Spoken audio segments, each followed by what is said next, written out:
এই কালু, এদিকে আয়। জি আপু। এই সাগর, দেখ তো ওকে কেমন লাগে। দেখতে তো কাক ফেলরেন। এই, তুই কি বাংলাদেশের নাকি উগান্ডা থেকে আসছিস? বলেই সবাই হাসতে লাগলো। আপু, আর কিছু বলবেন? তুই যা এখান থেকে, তোর চেহারা দেখলেও আমার বমি আসে। আমি সেখান থেকে চলে আসলাম ক্লাসে। ক্লাসে বরাবর আমার সিটটা বুকিং দেওয়াই থাকে, সেখানে কেউ বসতে সাহস পায় না।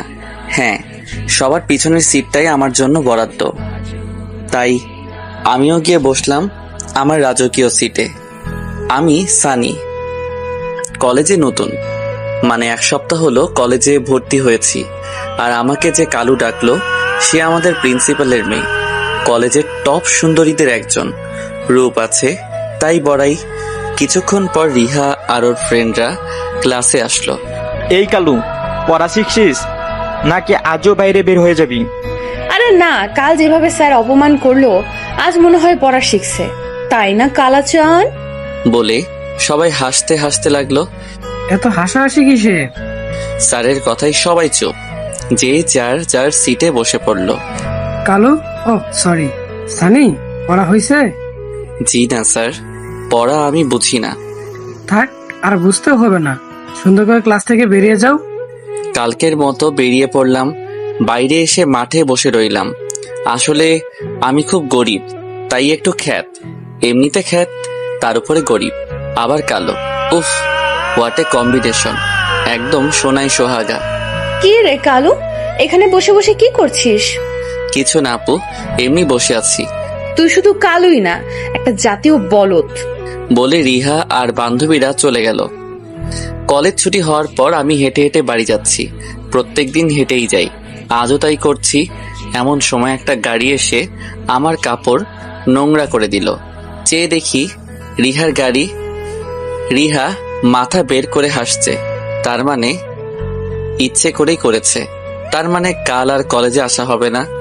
বাসায় এসে শার্টটা ধুয়ে দিলাম, মা রান্না করছে। সানি, আজকে কাজে যাবি? মা যাচ্ছি। খাবার হইছে? তুই গোসল করে আয়, আমি খাবার দিচ্ছি। আমি খেয়ে গ্যারেজে চলে আসলাম। এখানে কাজ করে যা পাই তা দিয়ে লেখাপড়া, সংসার চালাতে হয়। বিকেল থেকে রাত অবধি কাজ করি। কিরে, কাজে আইতে এত দেরি করলি কেন? চাচা আর কইয়েন না, কলেজ থেকে আওয়ার সময় পইরা গেছিলাম, তাই দেরি হইল। তাড়াতাড়ি কাজে লাগা পড়। রাতে কাজ শেষ করে এসে খেয়ে শুয়ে পড়লাম। পরদিন আজ চাইলেও আজ কলেজে যেতে পারবো না। ভালো কাপড়ের মধ্যে ওই একটা শার্টই আছে। সানি, সামনের মাসে বেতন পাইলি, একটা নতুন শার্ট কিনিস। হ মা, কিনবো। আইজ আর কলেজে যাবো না। দেখি গ্যারেজে গিয়ে কিছু ওভারটাইম করতে পারি কিনা। খাইয়া যাবি না? না, তুমি খাইয়া নাও, আমি চাচার কাছে গিয়া খামু। আচ্ছা। আমি গ্যারেজে চলে আসলাম। সানি, তুই আজ কলেজে যাস নাই? না চাচা, আইজ আর কলেজে যাবো না। খাইয়া আইসস? না, রান্না হয় নাই। তোমার কাছে কিছু আছে, খাওন যাব? ওইখানে 2টা বিস্কুট আছে, খাইয়া নিয়ে কামে লাগে যা। আমি বিস্কুট খেয়ে কাজে লেগে পড়লাম। আজ মনটা খুব খুশি লাগছে, কিছু টাকা বেশি পামো। সারাদিন কাজ শেষ করে টাকা নিয়ে বাসায় চলে এলাম।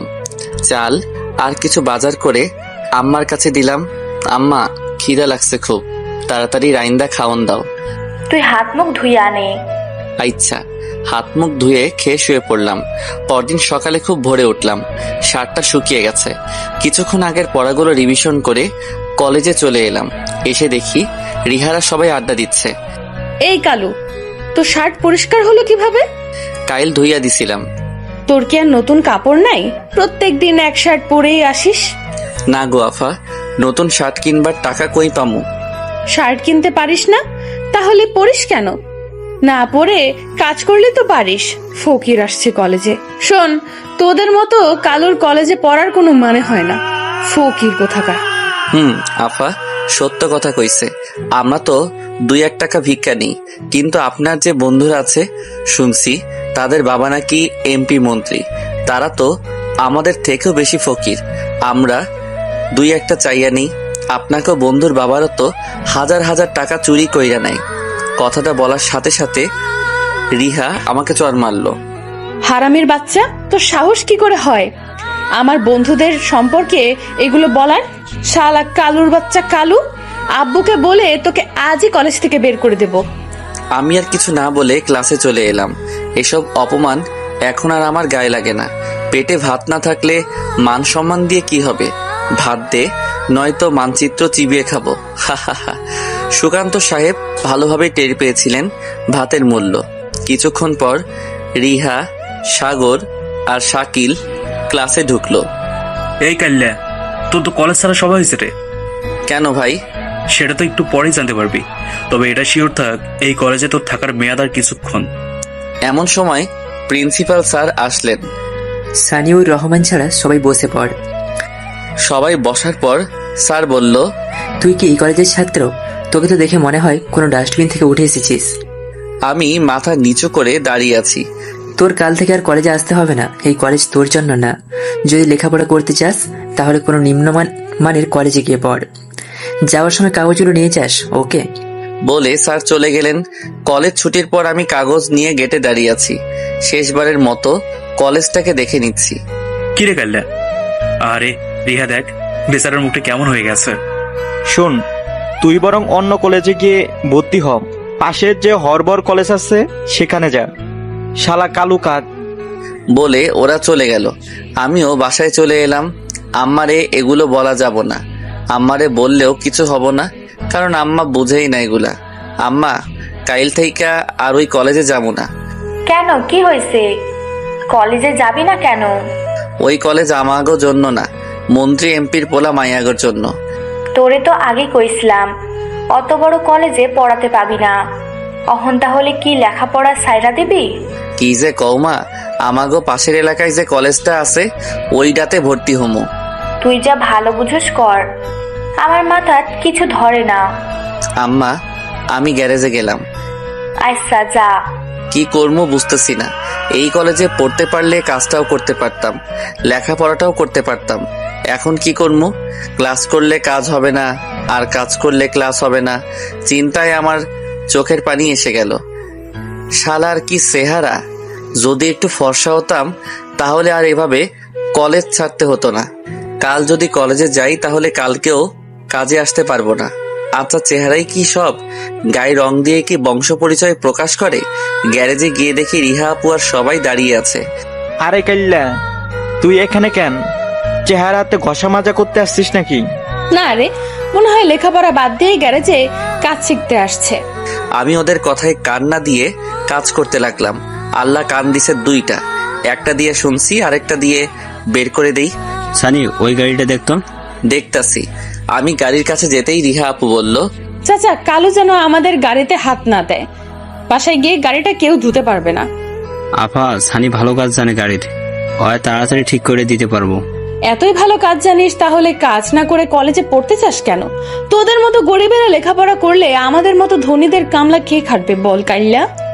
আফা, আইস গ্যারেজে আমি একলাই, আর কেউ নাই। আমি যদি না দেখি তাইলে গাড়ি এইখানে থাইকা যাইব। যা করার তাড়াতাড়ি কর, আমাদের দেরি হয়ে যাচ্ছে। গাড়ি ঠিক হওয়ার পর রিহা আপু ভাড়া দিয়ে চলে গেলেন। কত দিছে জানেন? 500 টাকা।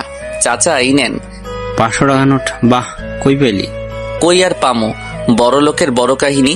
বাবার আছে, দিয়া গেছে। হরে, তুই আজ তাড়াতাড়ি কামে এলি, কলেজে যাস নাই? গেছিলাম, কলেজ থাইকা বাইর কইরা দিছে। বাইর করে দিছি কেন? যার গাড়ি সারাইয়া দিলাম আমাগো কলেজের প্রিন্সিপালের মাইয়া, উনি বিচার দিছে বাপের কাছে, আর বাপে বাইর কইরা দিল। উনার বন্ধুদের বাপেরে চোর কইছিলাম, তাই বাইর কইরা দিল। অহন কি করবি? কি আর করমু, পাশের এলাকায় যেটা আছে ওইখানে ভর্তি হইমু। ওইখানে পড়লে তো আর কাম করতে পারবি না, সময় পাবি না তো। আমিও তো চিন্তা করতেছি, জানি না চাচা যেমন কইরাই হোক আমারে লেখাপড়া করতেই হইব। তোর বাপ থাকলে তো আর তোর কাম করে লেখাপড়া করতে হইতো না। কি আর করবি, সব উপরওয়ালার খেলা। আইসা চাচা, আমি এখন যাই, পাশের এলাকায় যাবো, দেহি কলেজে ভর্তি হবার পাই কিনা। আচ্ছা যা, পরে যাওয়ার সময় দেখা করে যাস। আমি চাচার কাছ থেকে বিদায় নিয়ে চলে এলাম। মা, খাবার আছে কিছু? তুই হাত মুখ ধুয়ে আয়, আমি ভাত বাড়তাছি। খাওয়া শেষ করে চললাম। যদিও এখন খোলা নাই, কিন্তু যাইতে সময় লাগবো। আমার ছোট মামা থাকে সেখানে। আজ রাতে মামার বাসায় থেকে কাল খোঁজ নিয়ে তারপর আসবো। চাচা গ্যারেজে যেতে বলছে, গিয়ে দেখি কি করে। চাচা কিছু কইবা? এখনই একটু খাড়া, আমি আইতেছি। বলে চাচা ভিতরে চলে গেলেন। কিছুক্ষণ পর এসে বললেন, এই টাকাগুলো রাখ, পরে কামে লাগবো। আমি টাকাগুলো নিয়ে বেরিয়ে পড়লাম। কলেজে এসে দেখি কলেজ ছুটি হয়ে গেছে। যদিও কলেজটা তেমন একটা ভালো না, আমি সবসময় চাইতাম নামি একটা কলেজে পড়তে। আমি জেদ করেই ওই কলেজে ভর্তি হই, কিন্তু আর লাস্টিং করতে পারলাম না। আজকে মামার বাসায় থেকে কাল কলেজে যাব, তাই মামার বাসায় চলে গেলাম। মামা মোটামুটি ধনী, স্বার্থের দুনিয়ায় সবাই স্বার্থপর। মামা আমাকে দেখে অবাক হলেন। কিরে, তুই হঠাৎ? আইলাম। কিন্তু কি দরকারে? তুই তো এমনি এমনি আসার ছেলে না। আসলে আমি এই এলাকার কলেজে ভর্তি হমু, তাই আইছি। এখানে ভর্তি হয়ে থাকবি কই? বাড়ি থাইকা ক্লাস করমু। আপনার এইখানে আইজ রাইটটাই থাকমু, কাইল সকালেই জামুকা। আচ্ছা, ভিতরে আয়। ভিতরে গিয়ে দেখি মামি, মামাতো ভাই হৃদয়, মামাতো বোন লিমা বসে বসে টিভি দেখছে। ভাইটা বড়, আমার থেকে 2 ক্লাস উপরে, আর লিমা আমার 2 ক্লাস নিচে পড়ে। আমাকে দেখে মনে হয় না কেউ খুশি হয়েছে। অবশ্য এর আগেও কয়েকবার এসেছিলাম, তখনও কেউ খুশি হয়নি। আমি যথারীতি আমার থাকার রুমে চলে গেলাম, মানে রান্নাঘর। হ্যাঁ, রান্নাঘরেই আমি থাকি। যতবার এসেছি ততবারই থেকেছি। সবাই ভাববে রান্নাঘরে থাকা যায় নাকি। রান্নাঘরের ভিতরে একটা আলাদা ছোট রুম আছে। আমি হাত মুখ ধুয়ে ফ্রেশ হয়ে নিলাম। খুব খিদা লাগছে। মামাকে বলে দেখি কিছু আছে কিনা। রান্নাঘর থেকে বেরিয়ে দেখি মামারা খাচ্ছে। মামা, খিদা পাইছে, কিছু খাবার আছে? আমরা ভাত খাওয়া শেষ করি, তারপর আসিস। আচ্ছা। আমি আবার চলে আসলাম। কিছুক্ষণ পর মামি এসে বললেন, রান্নাঘরে পাতিলে ভাত আছে, খেয়ে নে। বলেই মামি চলে গেলেন। আমি রান্নাঘরে এসে পাতিল খুলে দেখি কিছু পোলাও আছে। বাহ, খুব মজার খাবার তো। অনেকদিন পর পোলাও খামো। মনে পড়ে না শেষ কবে পোলাও খেয়েছি। যদিও বেশিরভাগই পোড়া। কথায় আছে না, ভিক্ষার চাল কারা আর আকারা। পোলাওগুলো খেয়ে তৃপ্তির একটা ঢেকুর তুললাম, আর পেট হাতাতে হাতাতে হাত পা ছড়িয়ে ঘুমিয়ে পড়লাম। পরদিন সকালে একটু দেরিতেই ঘুম ভাঙলো। উঠে দেখি সবাই খেয়ে দিয়ে আরাম করে টিভি দেখছে। মামা, আমি যাইগা। আমাকে দেখে ভাই বোন দুটো চলে গেল অন্য রুমে। এখনই চলে যাবি? খেয়ে যাবি না? মামা, কুত্তার পেটে ঘি হজম হব না বলে আমি বেরিয়ে পড়লাম। মামার বাসা থেকে বের হয়ে কলেজে এলাম। এসে দেখি যতটা খারাপ ভাবছিলাম ততটা খারাপও না। আর কলেজ দিয়ে কি হয় বলুন? লেখাপড়া নিজের কাছে। ভালো করে পড়লে গোবরেও পদ্ম ফুল ফোটে। আমি ভর্তির সব কার্যক্রম শেষ করে বাসায় চলে এলাম। তোর মামার কাছে খুব মজাতেই আসছিলি, তাই না? মা, প্রত্যেকবারই মজা করি, এবারও করছি।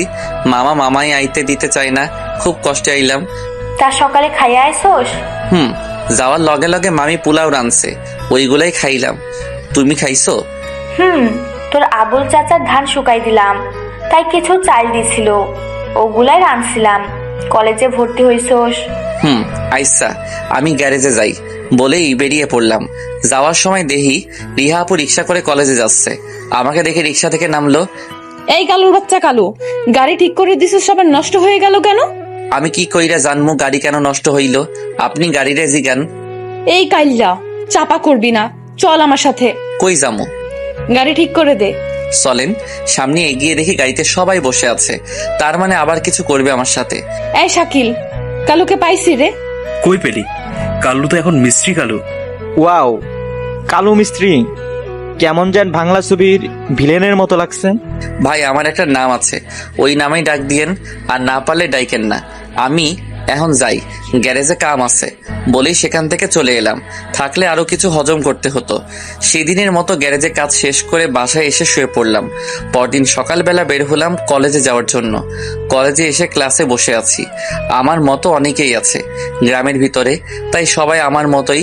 আমার মতো মানে আবার ময়লা জামা না, তবে ওই কলেজের মতো স্টাইলিশ না। কিছুক্ষণ পর স্যার এলেন। সেদিনের মতো ক্লাস করে বাসায় চলে এলাম। এইভাবে দেখতে দেখতে কেটে গেল কয়েকটা মাস। আমার নিয়মিত ক্লাস করা হয়ে ওঠে না, কারণ চাচা তো আর এমনি এমনি বেতন দিবেন না। যেদিন গ্যারেজে কাজ কম থাকে সেদিন বাসায় তাড়াতাড়ি এসে পড়তে বসি। আস্তে আস্তে ইয়ার চেঞ্জ পরীক্ষা এসে পড়ে। চাচার কাছ থেকে কিছুদিন ছুটি নিতে হবে। চাচা, সামনের সপ্তাহ থেকে আমার পরীক্ষা, আমার ছুটি লাগবো। পরীক্ষার জন্য তোর কামে আইতে হইব না, ভালো করে পরীক্ষা দে। আমি বাসায় এসে পড়তে বসলাম। এই কয়েকদিন আমি বাড়ি থেকে বের হইনি। দেখতে দেখতে পরীক্ষাও এসে পড়লো, তাই পড়ালেখায় খুব ব্যস্ত হয়ে পড়লাম। পরীক্ষার দিন সকালে কলেজে আসার সময় দেখি মামা অফিসে যাচ্ছে। সরকারি চাকরিজীবী, গাড়ি করেই যায়, কিন্তু আজ রিক্সা করে যাচ্ছে। মামা আপনি? আজ কি পরীক্ষা নাকি?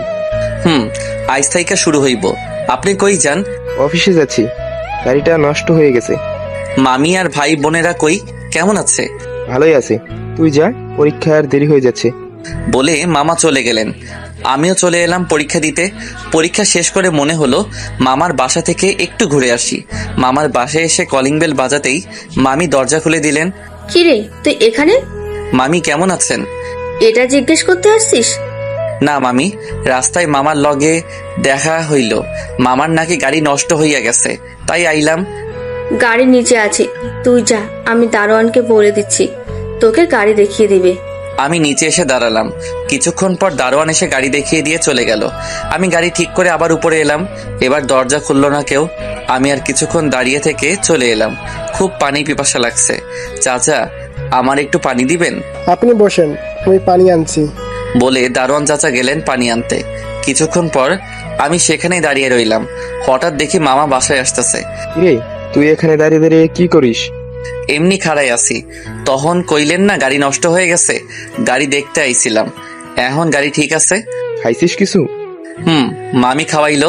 এই নে, যাওয়ার সময় কিছু খাস। এই বলে মামা 10 টাকা হাতে দিয়ে চলে গেলেন। আমার কাছে এই 10 টাকার মূল্য 100 টাকার সমান। বাবা, এই নে পানি। ধন্যবাদ চাচা।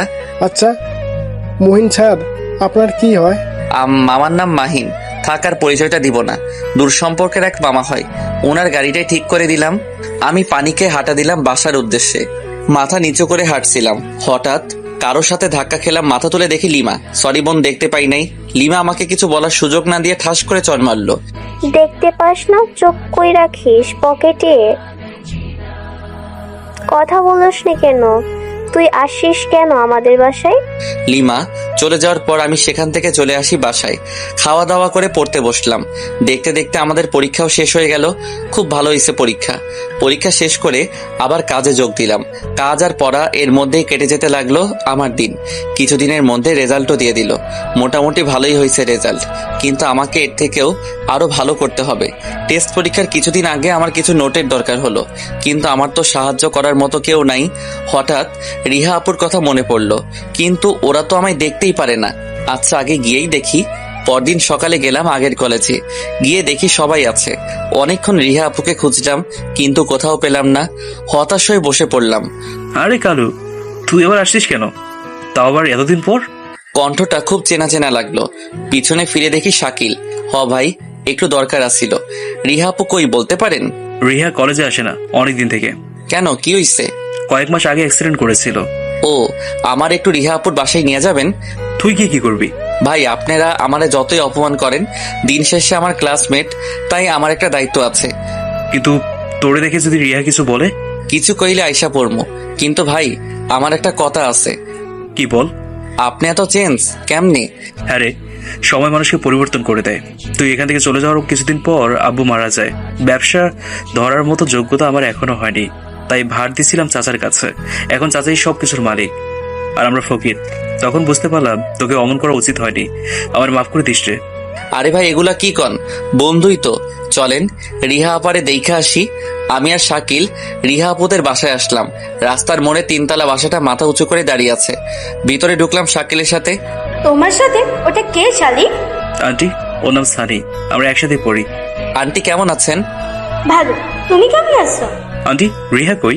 রিহা মনে হয় ছাদে আছে, যাও। আমি আর শাকিল ছাদে এলাম। ছাদে এসে দেখি রিহা আপু ছাদের এক কোণে দাঁড়িয়ে আছে। আমি শাকিলকে বললাম, আপনি এইখানে থাকেন, আমি আগে দেখি। আমারে দেখা কেমন করে। শাকিল সেখানে দাঁড়িয়ে রইল। আমি আস্তে করে রিহা আপুর পিছনে দাঁড়ালাম। রিহা আপু কেমন আছেন?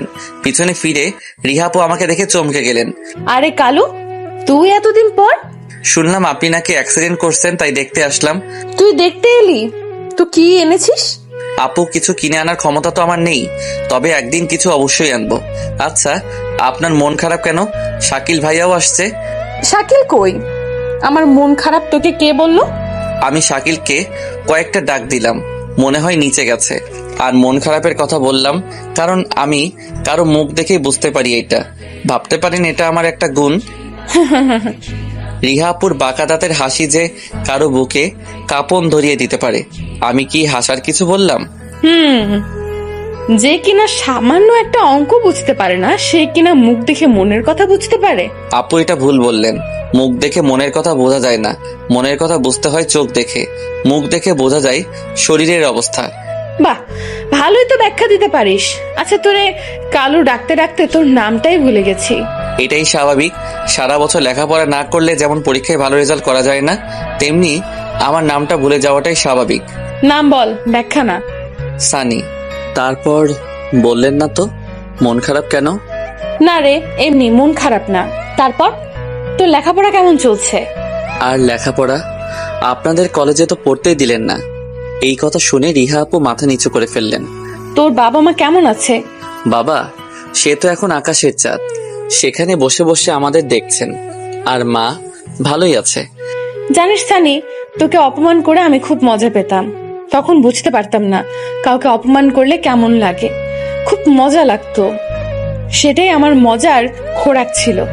আমি না থাকাটাই কি মন খারাপ করার কারণ? না রে, কয়েকদিন আগে রিমনের সাথে একটা পার্টিতে যাই, যেখানে সবাই ছিল খুব উচ্চ বংশ, একমাত্র আমিই ছিলাম সবার থেকে সাধারণ। সেদিন রিমন আমাকে খুব অপমান করে। সেদিনই বুঝতে পারি অপমানটা কি। আচ্ছা রিহা আপু, আমি এখন যাই।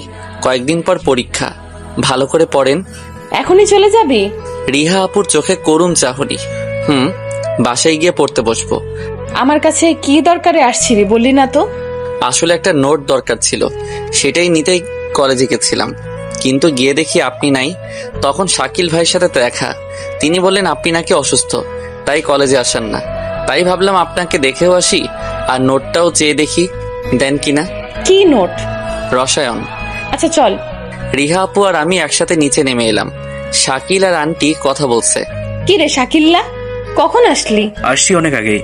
সানি আমি একসাথেই আসছি। তোর কি মাথায় ব্যথা কমছে? না রে, জানি না কি হয়েছে। আপনার মাথায় ব্যথা? তো ডক্টর দেখান।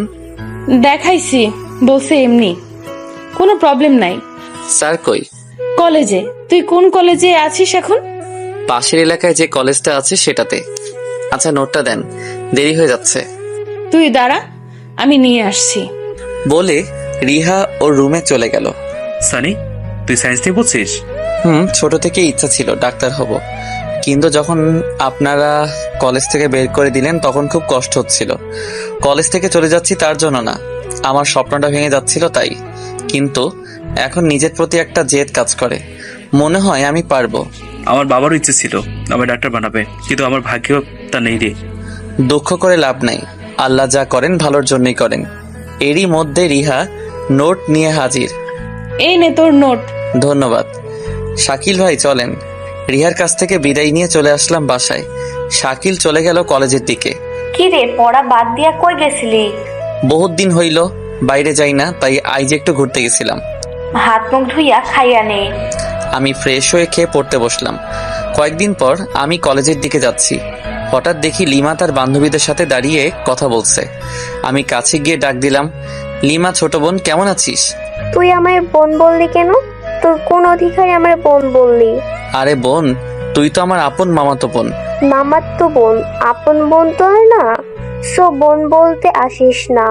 তোর চেহারা দেখলে আমার বমি আসে। কি ড্রেস আপ? সারাদিন টয়লেটে বসে থাকিস নাকি রে?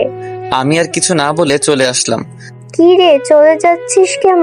বোনের জবাব দিয়ে যা। যা জবাব পাইছি সারা জীবন মনে থাকবে। কলেজে কিছুক্ষণ ঘোরাফেরা করে চলে এলাম। দেখতে দেখতে পার হয়ে গেল অনেক দিন। আমাদের পরীক্ষাও শেষ হলো। পরীক্ষা শেষ করে আবার যোগ দিলাম কাজে। চাচা চইলা গেলাম, সকালে খাইয়ে আসি নাই। আচ্ছা যা, মায়ের জন্য ওষুধ নিয়ে যাস। সকালে রান্না হয়নি, আম্মা অসুস্থ, তাই টাকা নিয়ে এখন যাচ্ছি ওষুধ কিনতে। হঠাৎ একটা গাড়ি এসে থামলো আমার সামনে। আরে এটা তো রিহা আপুদের গাড়ি। কিছুক্ষণ পর রিহা আপু গাড়ি থেকে নামলো। আরে রিহা আপু, আপনি এইখানে? এদিক দিয়ে যাচ্ছিলাম, তোকে দেখে দাঁড়ালাম। কই যাবি? একটু ফার্মেসিতে যাবো, মায়ের অসুখ, ওষুধ কিনতে যাবো। আচ্ছা চল, তোকে নামিয়ে দিই। আফা, আমার গাড়িতে চড়ার যোগ্যতা নাই, হাইটা যাইতেই আমার ভালো লাগে, আপনি যান।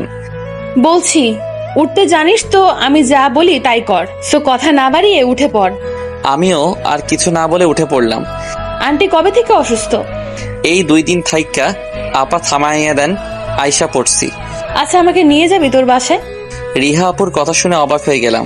উনি আমাদের বাসায় গিয়ে কি করবেন? কি রে, কথা বল। নিয়ে যাবি আমায়? আফা, আপনি গিয়ে কি করবেন? আপনারে বইতে দেওয়ার ক্ষমতাও আমার নাই। নিয়ে যাবি কিনা সেটা বল। আপনার গাড়ি আমার বস্তিতে যাইব না, হাইটা যাইতে হইব। পারবেন যাইতে? পারবো। আমার সাথে সাথে রিহা আপু নেমে ড্রাইভারকে বিদায় করে দিয়ে আমার সাথে হেঁটেই ফার্মেসিতে আসলেন। ফার্মেসি থেকে ওষুধ নিয়ে বাসায় আসলাম। রিহা আপু এই সবে ভালোভাবে হাঁটতেই পারছে না। রিহা আপুকে এনে আমার নিজেরই কেমন যেন লাগছে। কিছুক্ষণ পর বাসায় পৌঁছে গেলাম। রিহা আপু এইটাই আমাদের ঘর, কিন্তু আপু কই যে আপনারে বইতে দেই। আগে তো ভেতরে নিয়ে যা, তারপর না হয় বসতে দিবি। আসেন ভিতরে। আম্মা দেহ কে আইছে। আম্মা শোয়া থেকে উঠে পড়লেন। আমার কলেজের স্যারের মেয়ে রিহা। আইসা, এই গরিবের বাড়িতে আইসো মা, তোমরা বসো, আমি তোমার জন্য কিছু করি। না আন্টি, কিছু করতে হবে না, আপনি শুয়ে থাকেন। সানি বলল আপনি অসুস্থ, তাই আসলাম দেখতে। আরেকদিন এসে পেট ভরে খাবো। আজকে আসি। আসি মানে? এই তো আসলা, অহনি চলে যাইবা? অনেকক্ষণ হলো বের হইছি, আপু খুঁজবে আবার। আইসা, আবার আইসো তাহলে। সানি, তুই ওরে আগাই দে। আচ্ছা চলুন। রিহাকে নিয়ে বেরিয়ে পড়লাম। সানি, তোর আব্বু কবে মারা গেছে? আইস 7 বছর, যখন আমি খুব ছোট। তাহলে সংসার কিভাবে চলে তোদের? আগে মা অন্যের বাড়িতে কাজ করত, কিন্তু এখন তো আর করতে পারে না, তাই আমি গ্যারেজে কাজ করে যা পাই তাই দিয়ে চলে কোনোভাবে। রিহা আপুকে একটা রিক্সা ডেকে তুলে দিলাম। ভাড়াটা অবশ্য রিহা আপুই দিবে। আমিও বাসায় এসে পড়তে বসলাম। আস্তে আস্তে আমাদের পরীক্ষার দিন এগিয়ে আসতে লাগলো। এখন অর্ধেক বেলা কাজ করি, বাকি সময় পড়ি। কিছুদিন পরের ঘটনা। সানি, আজ তোর মামার বাসায় যাইস তো? মামার বাসায় যাইয়া কি করমু?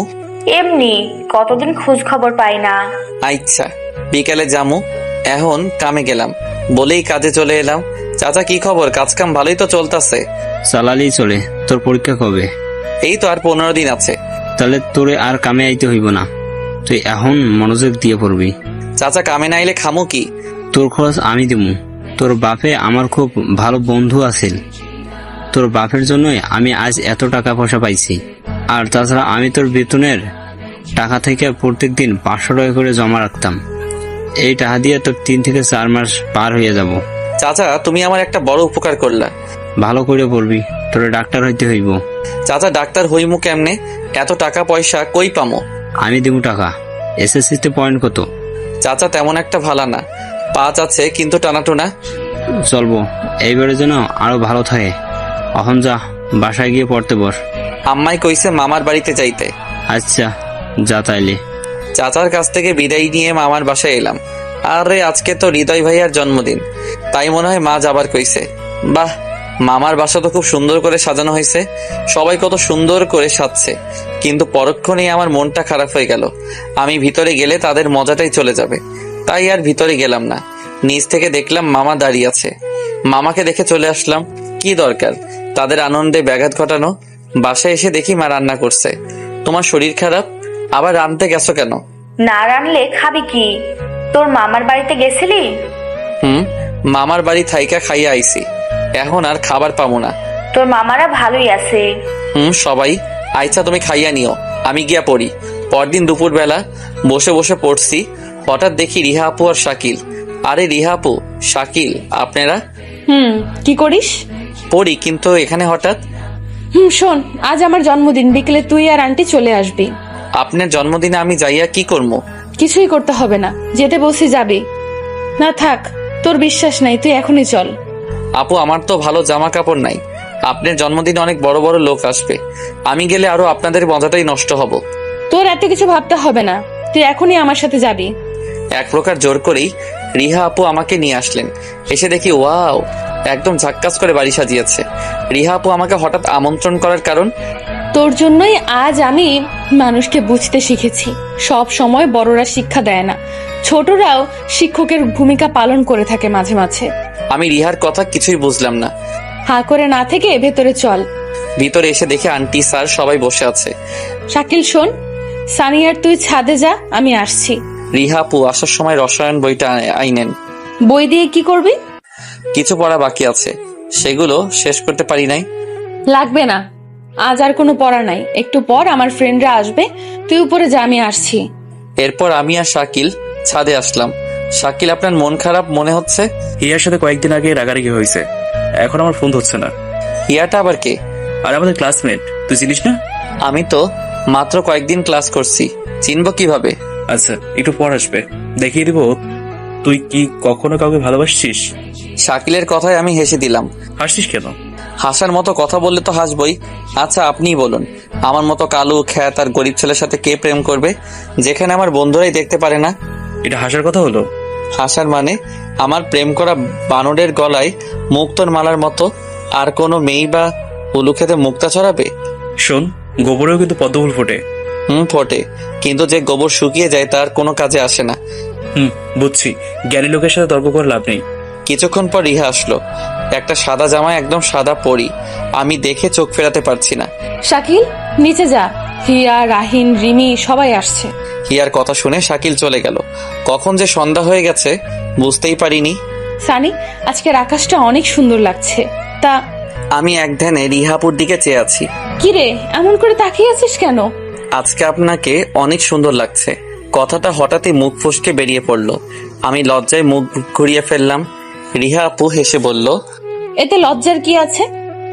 তোকে আকাশ দেখতে বলছি, আর আমার প্রশংসা করার জন্য ধন্যবাদ। আকাশ দেখে কি লাভ বলো, যদি পাশে থাকে পড়ি। তোমার রূপে মুগ্ধ আমি। এখন কি করি? আকাশটাকে খুব মলিন লাগে তোমার রূপের কাছে। তাকে কি আর মনে ধরে যদি পড়ি থাকে পাশে? জ্যোৎস্নার আলো হার মেরেছে, চাঁদ লুকাই মেঘে। আমিও আজ হারিয়ে গিয়েছি তোমায় দেখে দেখে। ওয়াও, তুই তো সেই রোমান্টিক রে সানি। কবিতাটা অনেক সুন্দর হয়েছে। তুই কি কবিতা লিখিস? আরে না, কিভাবে যেন আজ মুখ থেকে বেরিয়ে পড়ল। আজ আকাশটা সত্যি সুন্দর। জ্যোৎস্না রাত, হালকা সাদা মেঘের ভেলা ভেসে বেড়াচ্ছে। মেঘের সাথে চাঁদের লুকোচুরি খেলা খুব সুন্দর লাগছে। এমন সময় রিহার ফ্রেন্ডরা আসলো, সাথে শাকিল। তুই এখনো দাঁড়িয়ে আছিস? কেক কাটবি কখন? তোরা যা, আমি আসছি। আমি শাকিলকে বললাম হিয়াকে যেন থাকতে বলে। শাকিল, রিহা, হিয়া আর আমি ছাড়া সবাই চলে গেল। হিয়া, এই হলো সানি। আগে আমাদের সাথে পরিচয় করাতে হবে না, আমি চিনতে পেরেছি। রিহা আপু, শাকিল, আপনারা যান, আমরা আসছি। আচ্ছা, তাড়াতাড়ি আসিস, এমনিতেই কিন্তু লেট হয়ে গেছে। রিহা আর শাকিল চলে গেল। হিয়া আপু, আপনার মন খারাপ? না, কেন বলুন তো? আপনি তো শাকিল ভাইয়ার সাথে রিলেশনে আছেন, তো ভালোবাসার মাঝে রাগ অভিমান থাকবেই। আপনার শরীরের কোনো অংশ কেটে গেলে যেমন তা কেটে ফেলে না দিয়ে ভালো করার জন্য ওষুধ খান, তেমনি ভালোবাসায় রাগারাগি হলে তা ভেঙে না ফেলে রাগ কমা পর্যন্ত অপেক্ষা করুন। রাগের মাথায় মানুষ অনেক ভুল কাজ করে, যার জন্য পরে তাকে পস্তাতে হয়। আমাদের ছায়ার কথাই ধরুন, আমরা যত অভিমান রাগ করি না কেন, সে সবসময় আমাদের পাশেই থাকে। সানি ভাইয়া, আধারে তো নিজের ছায়াও ছেড়ে চলে যায়। না আপু, এটা ভুল। আধারে ছায়া শুধুমাত্র অদৃশ্য হয়ে যায়, কিছুর আলো পড়লে আবার সে ফিরে আসে। কিছুর আলো পড়লে তবুও একা আসে না। আপনিও সেই আলোটার অপেক্ষাই করুন। তাছাড়া শাকিল ভাই অনেক ভালো ছেলে। হিয়া চুপ করে দাঁড়িয়ে আছে। চলুন নিচে যাই। নিচে নেমে হিয়া চলে গেল কেকের দিকে। সবাই দাঁড়িয়ে আছে কেক কাটার জন্য। হঠাৎ চেয়ে দেখি মামা, মামি, হৃদয় ভাইয়া ও লিমা, ওরা এখানে। আমি এক কোণে দাঁড়িয়ে রইলাম। এই ড্রেসে সবার সামনে যাওয়া ঠিক হবে না, আর পার্টিটাও নষ্ট হয়ে যেতে পারে। হঠাৎ দেখি রিহা আপু আমার দিকে আসছে। তুই এখানে দাঁড়িয়ে আছিস কেন? ওদিকে চল, কেক কাটবো। রিহা আপু, ওনারা কে? আমি গিয়ে কি করব? ওখানে অনেক লোক। আপনি গিয়ে কেক কাটুন, আমি এখানে আছি। তুই না গেলে আমি কেক কাটবো না। কি আর করা, অজ্ঞতা যেতেই হলো। কিন্তু দাঁড়ালাম সবার পিছনে। কেক কাটা শেষ হলে সবাই কেক নিয়ে খাওয়া শুরু করলো। আমি সেখান থেকে আবার ছাদে চলে যেতে লাগলাম। হঠাৎ কারোর সাথে ধাক্কা, চেয়ে দেখি আমার মামাতো ভাই। তুই এখানে কি করিস রে ফকিনীর বাচ্চা? ও, কেক খেতে আসিস? ভাত পাস না আবার কেক খাবি? তোকে ঢুকতে দিল কে রে? না ভাইয়া, এমনি আসছি। চুপ, তুই আমার ভাই কিসের রে? তোর মতো ফকিনীর পুত আমার ভাই হতে পারে না। আমি আর কিছু না বলে ছাদে চলে এলাম। আকাশটা আজকে খুব সুন্দর। আমার কথা মনে হওয়ায় কাউকে কিছু না বলে বাসায় চলে এলাম। কি রে, খাইয়া আইসোস? তুমি খাইছো? এখন কি আর পড়তে বস। আমি পড়তে বসলাম, কিন্তু খালি পেটে কি আর পড়া মাথায় ঢোকে? পানি খেয়ে আপাতত পেটটাকে শান্ত করে আবার পড়ায় লেগে পড়লাম। কিছুক্ষণ পরে শুয়ে পড়লাম। পরদিন সকালে ঘুম থেকে উঠে দেখি রিহা আমার সাথে গল্প করছে। আমি কি স্বপ্ন দেখছি? রিহা আপু এত সকালে? রিহা আপু আমাকে দেখে বললেন, রেডি হয়ে বাইরে আয়।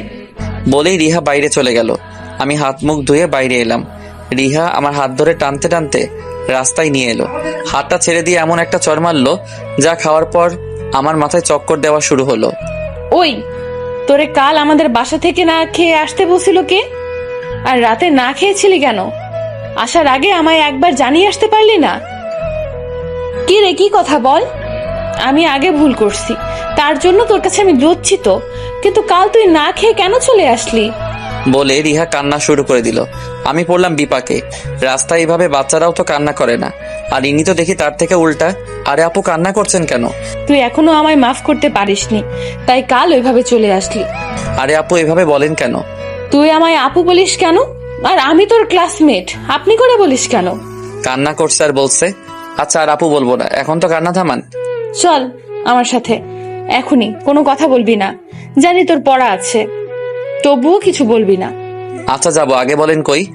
আমাদের বাসায় সবাই কাল রাতে ছিল, এখন চল গ্রুপ স্টাডি করব। আমি আর রিহা আপু বাসায় এসে দেখি সবাই পড়ছে। সব থেকে বড় কথা হলো শাকিল আর হিয়াকে একসাথে দেখে খুব ভালো লাগছে। ওই, তুই কাল রাতে কিছুই না বলে চলে গেলি কেন? সানি, এটা কিন্তু আপনি ঠিক করেননি। আসলে আপু, হঠাৎ করেই শরীর খারাপ হওয়ায় চলে গেছি। আচ্ছা বাদ দেন, আপনাকে অনেক অনেক ধন্যবাদ আমার ভুলটা ধরিয়ে দেওয়ার জন্য। এতে ধন্যবাদ কেন? ফ্রেন্ড হিসেবে এতটুকু আমার দায়িত্ব। এরপর কিছুক্ষণ গ্রুপ স্টাডিতে মনোযোগ দিলাম। হঠাৎ দেখি রিহা আপু আমার দিকে তাকিয়ে বিটি বিটি করে হাসছে। আমার সাথে চোখাচোখি হতেই লজ্জা পেয়ে চোখ নামিয়ে ফেললেন। ব্যাপার কি বুঝতে পারি না তোমার চোখের ভাষা। কেন তাকাও তুমি নীল নয়না? হারিয়ে যাই ওই চোখের চাহনিতে। অনুরোধ, আর তাকিও না এভাবে। হাসার কারণ কি? মুখে কিছু লেগে আছে নাকি? কিছু তো খেয়েও আসেনি যে লেগে থাকবে। কিছুক্ষণ পর স্টাডি শেষ করে সবাই উঠে পড়লাম। সানি, শাকিল, তোর টেবিলে গিয়ে বস, আমি খাবার দিতে বলছি। আচ্ছা, তুই যা, তাড়াতাড়ি খাবার দিতে বল, খিদা লাগছে। একসাথে সবাই খেতে বসলাম। সবাই একে একে বসলো। আমার পাশের সিটটা খালি। কিছুক্ষণ পর রিহা এসে আমার পাশে এসে বসলো। আমরা খাওয়া শুরু করলাম। হঠাৎ মনে হলো কেউ আমার পায়ে কিছু দিয়ে ঠেলছে। নিচে চেয়ে দেখি রিহা আপু পা দিয়ে ঠেলছে। আমি কয়েকবার পা সরিয়ে নেওয়ার পরও রেহাই পেলাম না। রিহা আপু মুচকি মুচকি হাসছে। উফ, না পারছি কিছু বলতে, না পারছি সইতে। কিরে সানি, তুই তো খুব ভালো অঙ্ক বুঝিস। আর পারা, আরো ভালো হতে হবে রে ভাই। আচ্ছা সানি, তুমি তো আমাদের কলেজ থেকে চলে গেছিলে, এখন কোন কলেজে? আছি একটাতে। উফ, রিহা আপু পা দিয়ে ঠেলেই যাচ্ছে। উপায় না পেয়ে আমিও দিলাম এক খোঁচা, আর অমনি রিহা আপু চিৎকার করে উঠলেন। কিরে, কি হলো তোর? আরে কিছু হয় নাই, মনে হলো কেউ চিমটি কাটলো। রিহা আপুর কথা শুনে আমি হেসে দিলাম। রিহা আপু আমার দিকে এমন ভাবে তাকিয়ে আছে, মনে হচ্ছে যেন এখনই মাইট দিবেন। খাওয়া দাওয়া শেষ করে সবাই চলে গেল, শুধু হিয়া শাকিল ছাড়া। তোরা গাড়িতে গিয়ে বস, আমি আসছি। এখন আবার কই যাব? যেখানে খুশি। তুই যাবি কি না? চলেন। আমরা সবাই মিলে গাড়িতে গিয়ে বসলাম।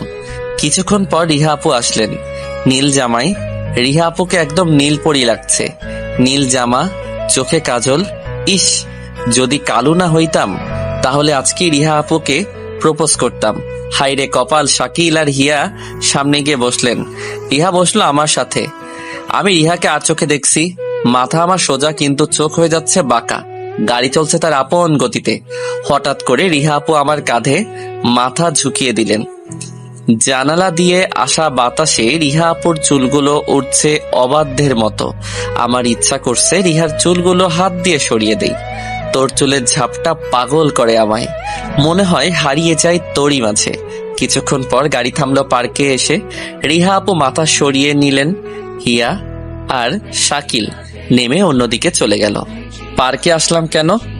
অনেকদিন থেকে ঘোরা হয় না, তাই ভাবলাম শাকিল আর হিয়ার সাথে আমিও একটু ঘুরে আসি। তো আমাকে নিয়ে আসলেন কেন? তোকে কিছু কথা বলার আছে। বলুন। চল ওইদিকে গিয়ে বসি।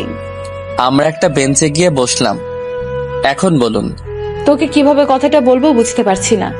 হে আলী না করে বলে ফেলুন, আমাকে বাসায় যেতে হবে। তোকে আমি খুব। এমন সময় শাকিল আর হিয়া চলে এলো। কিরে, তোরা এখানে কি করছিস? ওই শালা, তোর আসার আর সময় হলো না, এক্ষুনি আসতে হলো। কেন রে, তোরা আবার কি করলাম? কিছু না, চল এখন বাসায় যাই, আমাদের সানি সাহেব নাকি তাড়াতাড়ি চলে যাবেন। হিয়া আর শাকিল যখনই একটুখানি সামনে গেল তখনই রিহা আমার গালে চুমু দিয়ে দৌড় দিয়ে চলে গেল। আমি বলদের মতো রিহার দিকে চেয়ে আছি। কি মেয়েরে, পার্কে এতগুলো মানুষের সামনেই চুমু দিয়ে চলে গেল। এর কি লজ্জা শরম নাই নাকি? নাকি রেশনের দোকানে বিক্রি করে দিছে? আমিও গাড়িতে এসে বসলাম। এখন রিহা সামনে গিয়ে বসছে, পিছনে শাকিল আর আমি লুকিং গ্লাসে তাকিয়ে আছি। রিহাও মাঝে মাঝে আমার দিকে তাকাচ্ছে। হঠাৎ করে একটা মুচকি হাসি দিয়ে চোখ মারলো। ছেলেদের ঘায়েল করার জন্য মেয়েদের দুইটা মোক্ষম অস্ত্র আছে। প্রথম বাঁকা চোখের চাহনি, তারপর হলো মুচকি হাসি। তার উপরে যদি বাঁকা দাঁত থাকে তাহলে তো কথাই নাই, একদম কলিজা ছিদ্র করে ফেলে। কিছুক্ষণ পর গাড়ি থেকে নেমে আমি বাসায় চলে এলাম। রিহা গাড়ি থেকে নেমে সোজা ঘরে চলে গেছে, মনে হয় খুব লজ্জা পাইছে। বাসায় এসে ভাবতে লাগলাম, এগুলার মানে কি? রিহা কি আমার প্রেমে পড়ে গেছে? না, আমার এখন আর ভাবলে চলবে না, আমায় ডাক্তার হতেই হবে। তাই ভাবনা চিন্তা ছেড়ে দিয়ে পড়ায় মনোযোগ দিলাম। দেখতে দেখতে পরীক্ষাও এসে পড়লো। এই কয়েকদিন প্রায় প্রতিদিনই রিহা আপু আমাদের বাড়িতে এসে আমার খোঁজ নিয়েছেন। পরীক্ষার দিন সকালবেলা আমি সিট খুঁজতে গিয়ে দেখি আমার পিছনেই রিহার সিট। আমাদের কলেজের আমার রোলই সবার শেষে, সেই হিসেবে রিহা পড়েছে আমার পিছে। রিহা আপুর সিটটা আমার পিছনেই। ওয়াও! ওই রিভিশন করতে পারছিলি? ওই এইদিকে তাকা। স্যার আসছে, পরে তাকাবো। না, তুই এক্ষুনি তাকা। কি আর করা, তাকালাম। দেখ তো আমার চোখের কাজলটা ঠিক আছে নাকি। আমি তাকিয়ে আছি রিহার চোখের দিকে। আহ, কি চোখ! হরিণীর চোখের মতো মায়া জড়ানো। চোখের কাজল লেপটে গিয়ে রিহার সৌন্দর্য যেন আরো বাড়িয়ে দিয়েছে। রিহাও আমার দিকে তাকিয়ে আছে। হঠাৎ কেউ আমার মাথায় টোকা দিল। সামনে চেয়ে দেখি স্যার খাতা দিয়ে দিচ্ছেন। আমি খাতাটা নিয়ে লেখা শুরু করে দিতেই পিছন থেকে খোঁচা শুরু হয়ে গেল। কি রে, কমন পড়ছে? আপনার? শোন, কিছু না পারলে বলিস, আর আমি না পারলে বলে দিস। আচ্ছা, এখন যা পারেন লিখে ফেলেন, আর আমাকেও লিখতে দেন। আরে শোনা, রাগ করিস কেন? কি? রিহা আপু চুপ করে লেখা শুরু করে দিল। পরীক্ষা শেষ করে হল থেকে বের হলাম। সারাটা সময় রিহা টর্চার করেছে হলে। নিজের গার্লফ্রেন্ডও মনে হয় এমন করে জ্বালায় না। কিরে, পরীক্ষা কেমন দিলি? ভালোই হয়েছে। আপনারা কেমন দিলেন? ভালোই হয়েছে। রিহা কই? জানি না, মনে হয় এখনো লিখছে। তুই তো সামনেই, তুই বের হয়ে পড়লি, ও এখনো লিখছে। কয়েকটা নাকি বাকি ছিল, আমি সেগুলো বলে দিয়ে চলে আসছি। কিছুক্ষণ পর রিহা আপু বের হয়ে আসলেন। মনে হচ্ছে এক্সাম খুব ভালো হয়েছে। কিরে, এত দেরি হলো কেন? আর বলিস না, 3 নংটা ভুলে গিয়েছিলাম, সানি ভুলটা ধরিয়ে দিল, তাই একটু দেরি হলো। চল বাসায় যাই। তুই আর শাকিল চলে যা, আমরা পরে আসছি। আচ্ছা। শাকিল আর হিয়া চলে গেল। আমি আর রিহা রাস্তায় এসে রিক্সা নিলাম। ভাই, আমি নেই নাই, রিহা নিছে। একসাথে এক রিক্সায় এই প্রথম কোনো মেয়ের সাথে উঠলাম। আমার খুব অস্বস্তি লাগছে, আবার ভালোও লাগছে। রিক্সা চলতে লাগলো। রিহার চুলগুলো বারবার আমার মুখে এসে লুকোচুরি খেলছে। মনে হচ্ছে খুব যত্ন নেয় চুলের। আমি অন্যদিকে চেয়ে আছি আর রিহা আমার দিকে। কোনো এক সময় আমার হাতে রিহার হাতের স্পর্শ পেলাম। হ্যাঁ, রিহা আমার হাত ধরেছে। কখনো বুঝিনি মেয়েদের হাত ধরতে কেমন লাগে। এই প্রথম কারো হাত আমার হাতের উপরে পড়লো। আমি ভালো করে বুঝতে পারছি রিহা আমায় ভালোবেসে ফেলেছে। আমিও তো রিহাকে যত দেখছি তত ডুবে যাচ্ছি।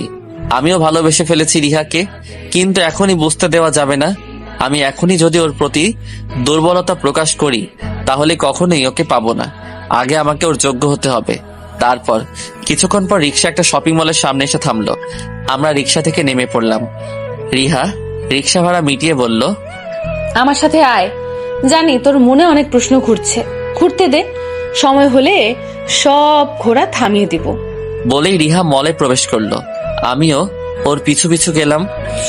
বাবারে, এত বড় দোকান আমি আর কখনো ভিতর থেকে দেখিনি। বাইরে থেকে কাজে যাওয়ার সময় 2-1 বার চোখে পড়েছে। এরপর রিহা একটা শার্টের দোকানে গিয়ে কয়েকটা শার্ট নিল।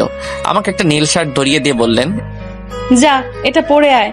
এটা আবার কার জন্যে? আমার বয়ফ্রেন্ডের জন্য। দেখতে তোর মতোই কিন্তু সুন্দর, তাই তাই তোকে নিয়ে আসছি। যা এখন চেঞ্জিং রুমে গিয়ে চেঞ্জ করে আয়। রিহার মুখে বয়ফ্রেন্ডের কথা শুনে আমার কলিজাটা ফেটে গেল। শালার ভাবলাম কি আর হচ্ছে কি, আমারই ভুল। রিহার ব্যাপারে কিছু না জেনেই অমন ভাবতে গেছি। আমি শার্টটা পরে বেরিয়ে এলাম। কালো ছেলেদের নীল শার্ট একদমই মানায় না। বাহ, তোকে একদম হিরো হিরো লাগছে, তবে শার্টটা আর একটু ব্রাইট হলে আরো ভালো লাগবে। নো প্রবলেম, চালিয়ে নিবি। এরপর রিহা আরো কয়েকটা শার্টটা নিলেন। শপিং শেষ করে বেরিয়ে এলাম। এই নে, এগুলো ধর। আমি অবাক হয়ে তাকিয়ে আছি। এগুলো দিয়ে আমি কি করব? তুই কি করবি মানে? এগুলো আমি তোকে গিফট করলাম, আর এটা আমার দেওয়া না। শাকিল আর হিয়ার বিষয়টা মিটিয়ে দেওয়ার জন্য ওরা তোকে প্রেজেন্ট করেছে। এটা তো ওরাই দিতে পারতো। পারতো, কিন্তু আজ ওদের একটু তাড়া আছে, তাই চলে গেল। শোন, কাল এগুলো পরে পার্কে আমার সাথে দেখা করবি। আপনার সাথে দেখা করে কি হবে? আমার সাথে হিয়া, শাকিল ওরাও থাকবে। আচ্ছা, আমি এখন আসি বলে চলে আসলাম। রিহাও চলে গেল। রিহার বয়ফ্রেন্ড আছে, কিন্তু কখনো তো শুনিনি। আর আমার সাথে মিশছেই তো মাত্র কয়েক মাস হলো। যাহ, আমি যে কেমন, আজ থেকে সব বাদ। আগে যেমন ছিলাম তেমনই ভালো। কারো মনের খবর নিয়ে আমার লাভ কি? বাসায় এসে কাপড়গুলো রেখে একটা ঘুম দিলাম। পরদিন সকালে গোসল করে রিহার মানে শাকিলে দেওয়া শার্টটা পরে পরীক্ষা দিতে এলাম। রিহা আমার দিকে বানরের মতো তাকিয়ে আছে। এমন হা করে তাকিয়ে আছেন কেন? দেখছি কালো আজ নায়কের মতো করে এসেছে। অসম লাগছে তোকে। আল্লাহই জানে কয়টা মেয়ের ঘুম আজ নষ্ট করিস। যার ঘুমের কারণ হতে চাইলাম সেই তো আমার ঘুম কেড়ে নিল। জানি না সে আমার কথা ভাবে কিনা। কিরে, বিড়বিড় করে কি বলিস? কিছু না, চলুন হলে যাই। কিরে সানি, একদম নায়কের মতো লাগছে। নতুন শার্ট, কারণ কি? এমনি। আর এটা তো আপনি নাকি উপহার দিচ্ছেন, রিহা বলল। শাকিল কিছুক্ষণ চুপ থেকে বলল, ও মনে পড়েছে। আসলে আমি যেতাম তোর সাথে, কিন্তু হিয়া বললো ওর নাকি কাজ আছে, তাই আমি ওর সাথে চলে গেছিলাম। যাই হোক, অনেক সুন্দর লাগছে। এই হিয়া, এদিকে আসো তো। বলো। দেখো তো একে চিনতে পারো কিনা। আরে সানি, আজ তো সেই লাগছে। আমার বান্ধবীর চয়েস আছে। আচ্ছা এখন যাই, দেরি হয়ে যাচ্ছে। পরে আবার এক্সাম শুরু হয়ে যাবে।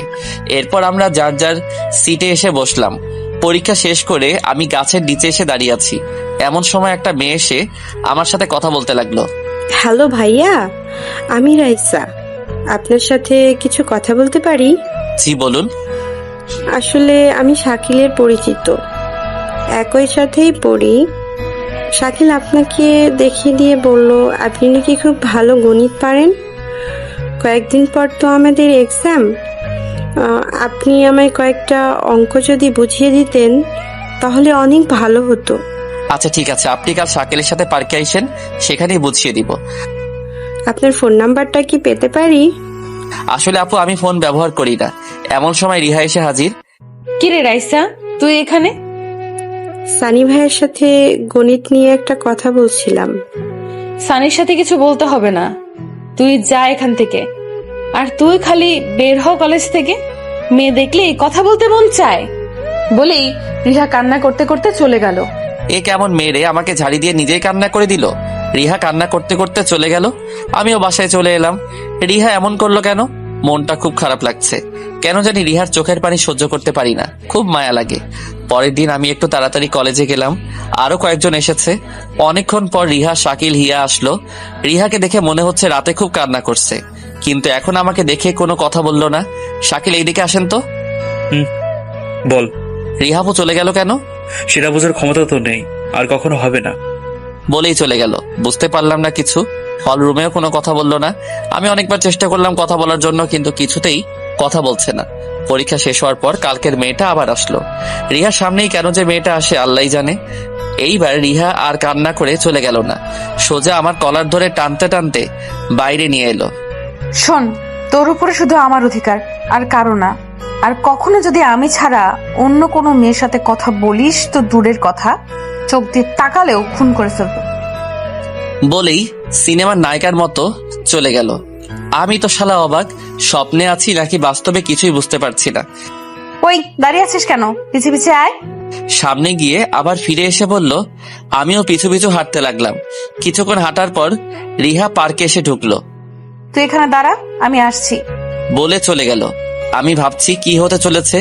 যেই মেয়ে আমাকে সহ্যই করতে পারে না, সে এখন অন্য মেয়ের সাথে আমার সাথে কথা বলা দেখতেই পারে না। বেশ কিছুক্ষণ পর রিহা ফিরে এলো। তারপর হাঁটু গেড়ে, জানি না কিভাবে বলবো কথাটা, তবে তোকে না দেখলে আমার ভালো লাগে না, তোকে অন্য মেয়ের সাথে দেখলে আমার মাথা ঠিক থাকে না। এটাকে যদি ভালোবাসা বলে তাহলে আমি তোকে ভালোবাসি, প্লিজ আমাকে ফিরিয়ে দিস না। আমি হতবাক, কি হচ্ছে এসব? কিরে, কিছু তো বল।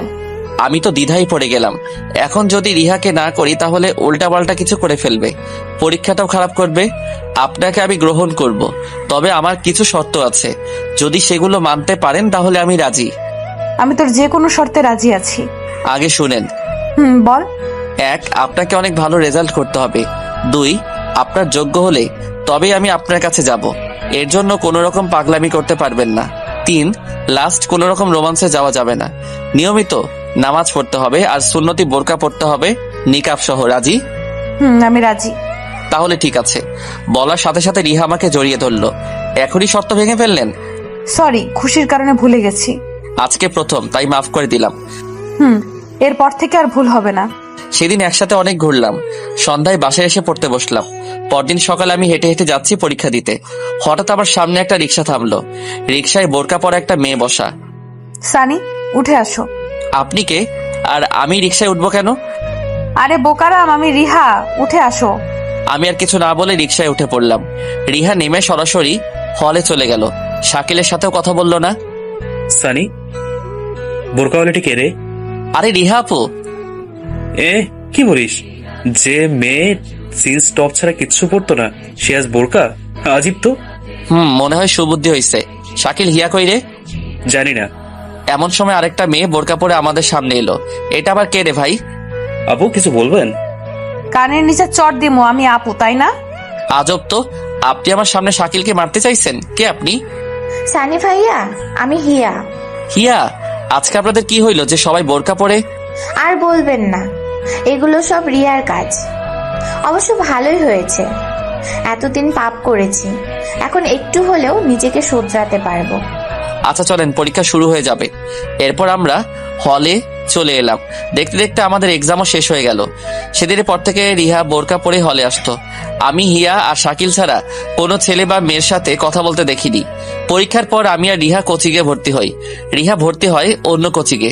পড়ার ব্যস্ততায় আমাদের কথা হয় না বললেই চলে, তবু ছুটির দিন আমরা দেখা করি। দেখতে দেখতে আমাদের রেজাল্টের দিন ঘনিয়ে এলো। রেজাল্টের দিন আমি মেসে শুয়ে আছি, খুব টেনশন হচ্ছে। এমন সময় আমার রুমমেট এসে বলল, শানি, নিচে একটা মেয়ে তোকে ডাকছে, তুই রেজাল্ট পাইছস? না, আমার কাছে তো মোবাইল নাই। নিচে গিয়ে দেখ কে। আমি নিচে এসে দেখি রিহা বোরকা পরে দাঁড়িয়ে আছে। তোমার রেজাল্ট কি? ভালোই হয়েছে। তোমার? এখনো পাইনি। আচ্ছা, রোল বলো। 67। কিছুক্ষণ পর, এটা কি করছো তুমি? এত খারাপ রেজাল্ট কেউ করে? কেন, কি হয়েছে? 2টাতে ফেল। রিহার কথা শুনে আমার পায়ের নিচ থেকে মাটি সরে গেল। মনের অজান্তেই 2 ফোঁটা পানি গড়িয়ে পড়লো। আরে পাগল, তুমি অনেক ভালো রেজাল্ট করেছো। কথাটা শুনে আমি রিহাকে জড়িয়ে ধরলাম। রিহাকে আজ খুব আপন মনে হচ্ছে। আরে পাগল, ছাড়ো, লোকজন দেখছে। আমি রিহাকে ছেড়ে দিলাম। চলো, আজকে তোমাকে নিয়ে ঘুরবো। কই যাব? চলো দেখি কই যাওয়া যায়। আচ্ছা চলো বলে আমি রিহা বেরিয়ে পড়লাম। কিছুক্ষণ ঘোরাফেরা করে মেসে চলে এলাম। এর কিছুদিন পর ভর্তি পরীক্ষা শুরু হয়। রিহা একটা ভার্সিটিতে চান্স পায় আর আমার চান্স হয় মেডিকেলে। চাচার এই উপকারের কথা আমি কোনো দিনও ভুলতে পারবো না। চাচার জন্যই আজ আমি ডাক্তারিতে চান্স পেয়েছি। এরপরে আস্তে আস্তে আমার সাথে রিহার দূরত্ব বাড়তে থাকে। কোচিং করা অবস্থায় তবুও দেখা হইতো, কিন্তু এখন আর দেখা হয় না। ইদানিং রিহার কথা খুব মনে পড়ছে, তাই বাসায় আসলাম। বাসায় এসে দেখি মা রান্না করছে। আরে সানি, তুই হঠাৎ? মা কেমন আছো? আমি তো ভালাই, তোর কি খবর? মা ভালোই। রিহা আইছিল? না তো, রিহা তুই যাওয়ার পর আর আয়ে নাই। আচ্ছা, খাবার দাও, খুব খিদা লাগছে। আমি খাওয়া দাওয়া করে বিকাল বেলা বের হলাম। এলাকার রাস্তায় দেখি শাকিল আর কয়েকজন বসে আছে, আমি তাদের কাছে গেলাম। আরে ডাক্তার, তুই কবে আসলি?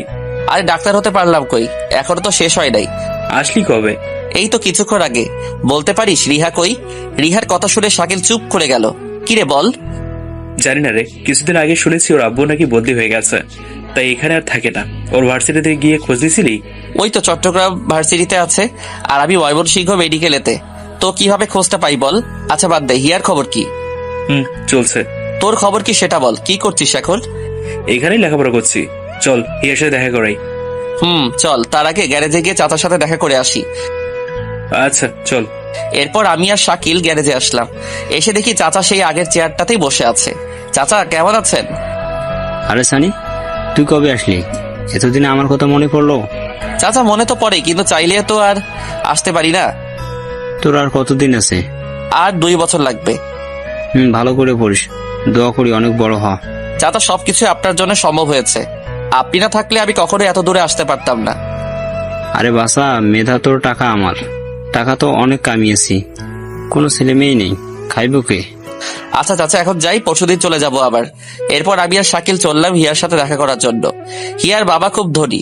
শাকিল সরাসরি হিয়ার বাসায় ঢুকলো, আমিও ওর পিছু পিছু গেলাম। ভিতরে গিয়ে দেখি হিয়ার মা আর হিয়া বসে আছে। অবশ্য হিয়ার মা আমায় চিনে না। আমি হিয়ার মাকে সালাম দিলাম, আর হিয়া হা করে তাকিয়ে আছে। কিরে, হা করে আছেন কেন? দেখছি সূর্য আজ কোন দিকে উঠলো। তো ডাক্তার সাহেব, আপনি এতদিন পর? পড়ালেখায় অনেক বিজি, তাই বাসায় তেমন একটা আসা হয় না। আর কতদিন লাগবে শেষ হতে? আর 2 বছর। আপনি কি করতেছেন? কি আর করব, হাজব্যান্ড ওয়াইফ একই সাথে অনার্স করছি। হাজবেন্ড ওয়াইফ মানে? আপনি চলে যাওয়ার পর বাবাকে আমাদের বিষয়টা বলি, কিন্তু বাবা রাজি হয়নি প্রথমে। পরে রিহা এসে আব্বুকে বোঝায়। এর কয়েকদিন পর আমাদের বিয়ে হয়। তার মানে আমি দাওয়াত হতে বঞ্চিত? আপনার তো কোনো খবরই পাইনি আমরা। আচ্ছা, আপনি কোন বিষয়ে ডাক্তারি করছেন? কার্ডিওলজিস্ট।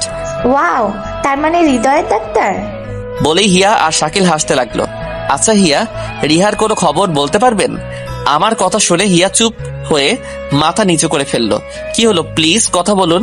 কিন্তু কোনো কথা বলছে না, মনে হচ্ছে কান্না করে দিছে। তারপর চোখ মুছে বলল, শাকিল, তুমি সানি ভাইয়াকে নিয়ে ছাদে যাও, আমি আসছি। বলে অন্য রুমে চলে গেল। আমি শাকিলের পিছু পিছু ছাদে আসলাম। শাকিল, কি হয়েছে প্লিজ বল। একটু অপেক্ষা করে জানতে পারবি। কিছুক্ষণ পর হিয়া আসলো, হাতে একটা কাগজ। এই নেন, রিহা এই চিঠিটা আপনাকে দিতে বলেছে। আমি চিঠিটা হাতে নিয়ে পড়তে শুরু করলাম। চিঠিটা পড়ার পর মনে হচ্ছে আমার কলিজাটা কেউ টেনে ছিঁড়ে ফেলছে। এ হতে পারে না, রিহা আমার সাথে এমন করতে পারে না। রিহা যে আমায় কথা দিচ্ছে আমায় ছেড়ে কখনো যাবে না, তাহলে আজ কেন চলে যেতে চাচ্ছে? প্রিয় সানি, যখন তুমি এই চিঠিটা হাতে পাবে তখন হয়তো আমি আর এই পৃথিবীতে থাকবো না। খুব ইচ্ছে ছিল তোমার হাতে হাত রেখে বাকি জীবনটা কাটিয়ে দেব, তোমার বুকে মাথা রেখে তোমার অনুভূতির ভাগিদার হব, কিন্তু আল্লাহ হয়তো আমার কপালে সেই সুখ রাখেনি। আমি সত্যিই তোমায় খুব ভালোবাসি।